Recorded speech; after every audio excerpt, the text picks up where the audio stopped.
vamos a hablar un poco de anticoagulación en el tema de COVID.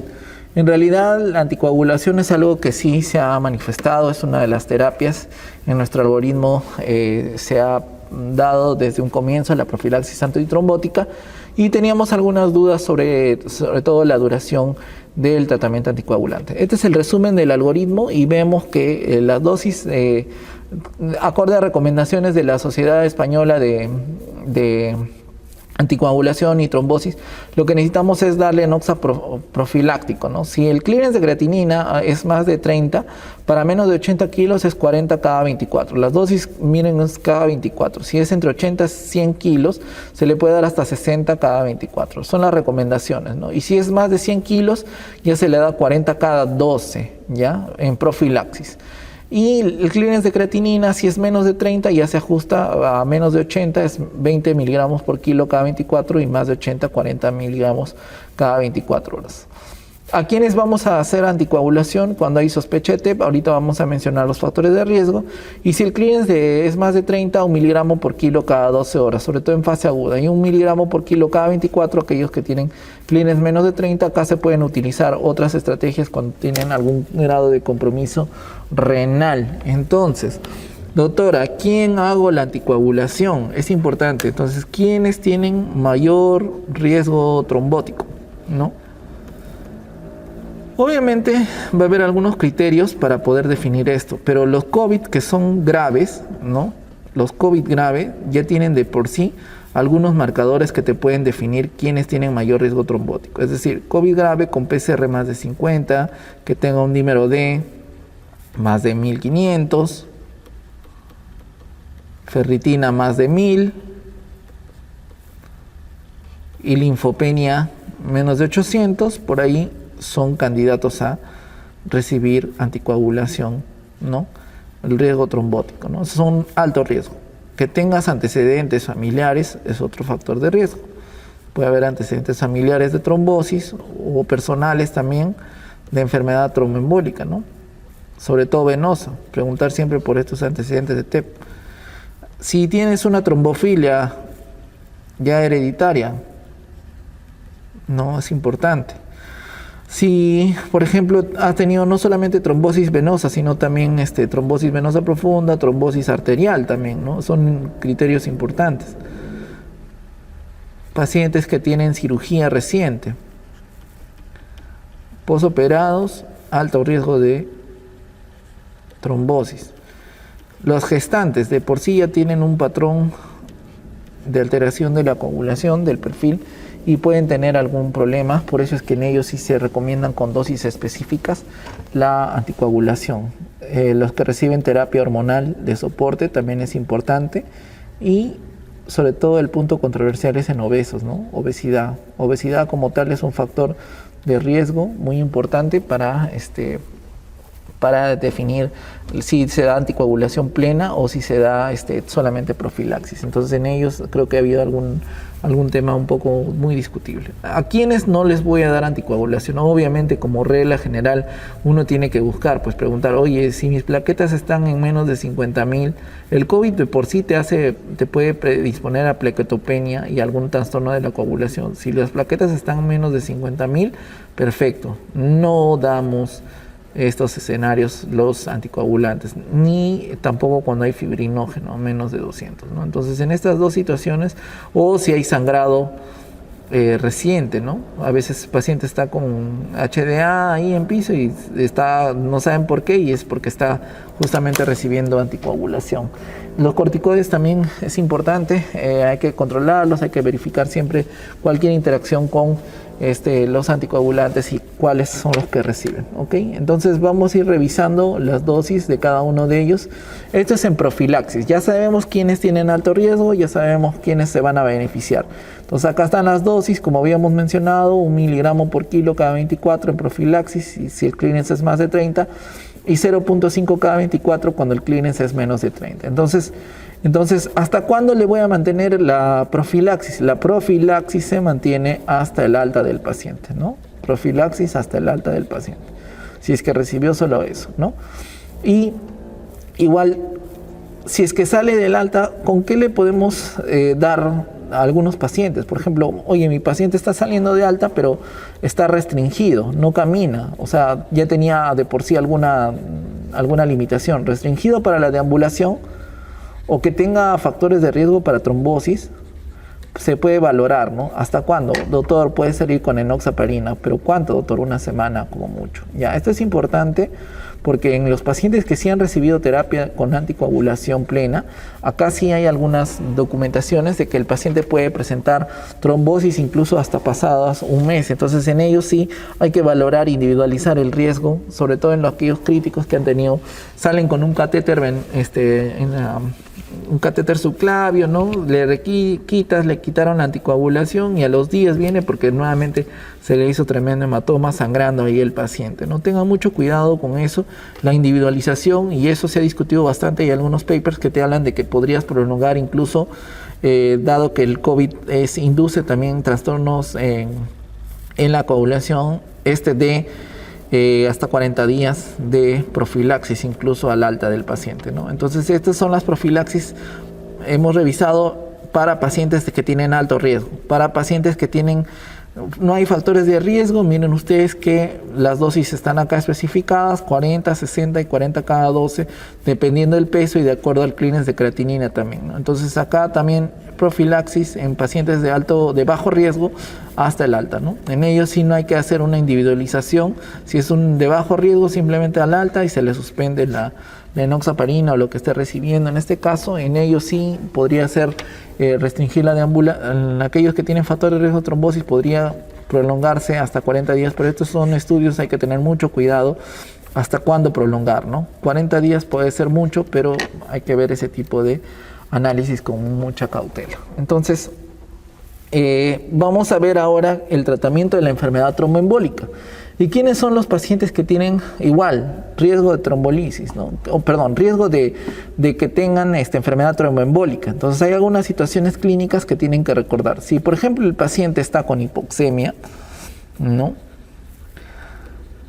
Pero esta hipoxemia no está justificada, o sea, estás dando tu tratamiento, ¿no? Y esta hipoxemia se acompaña de una taquicardia, bien hipotensión brusca,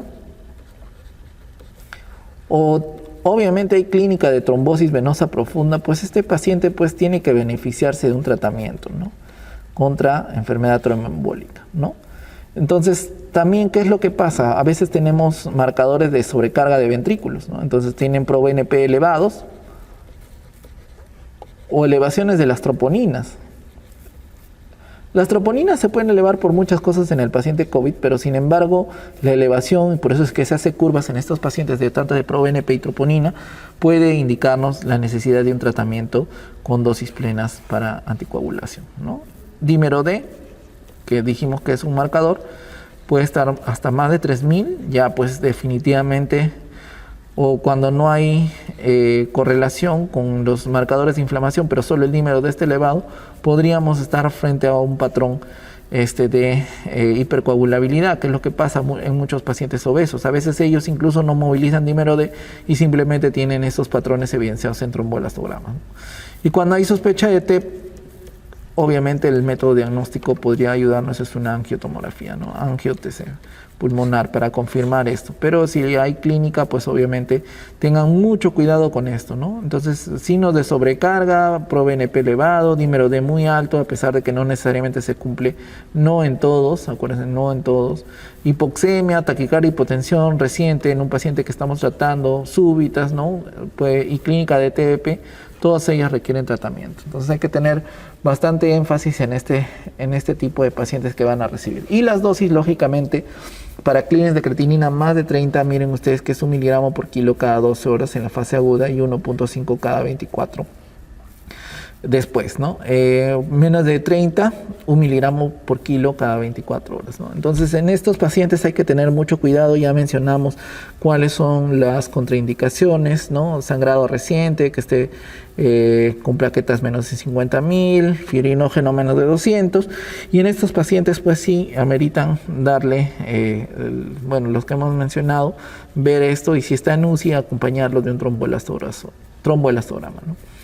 ¿Y qué hacemos con los pacientes que no van a hospitalizarse? Porque acá viene la gran duda y una campaña de infodemia a favor de la warfarina, ¿no? Porque dijeron, el COVID hace inflamación, hace trombosis, hace microinfartos, perfecto, entonces anticoagúlenlo. No, pero en estos, acá la variación, la valoración, valoración es individual, ¿ya?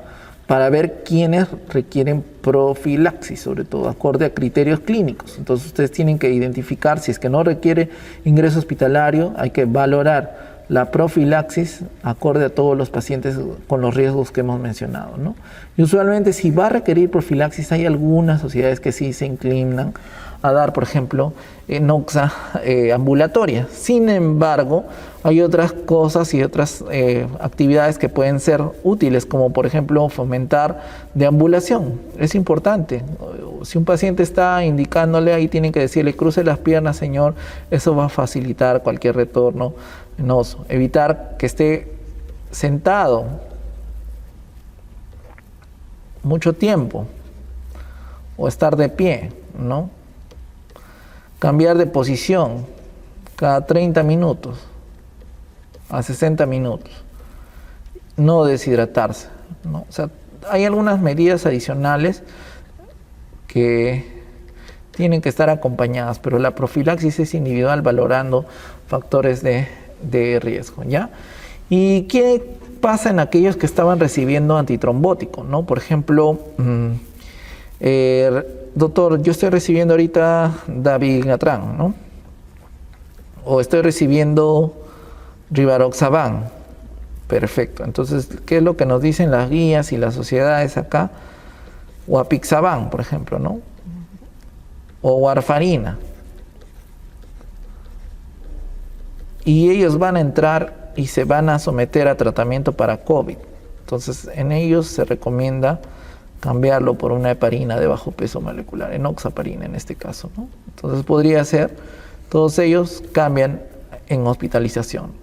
Y cuando salen de alta, vuelven a su esquema, ¿no? Con mucho cuidado y valorando bien las dosis de todo esto. Vigilar bastante porque por el tema de interacciones, sobre todo con warfarina, hemos tenido muchas complicaciones sobre todo. Y doctor, si está con algún antiagregante, por ejemplo, clopidogrel, o ticagrelor,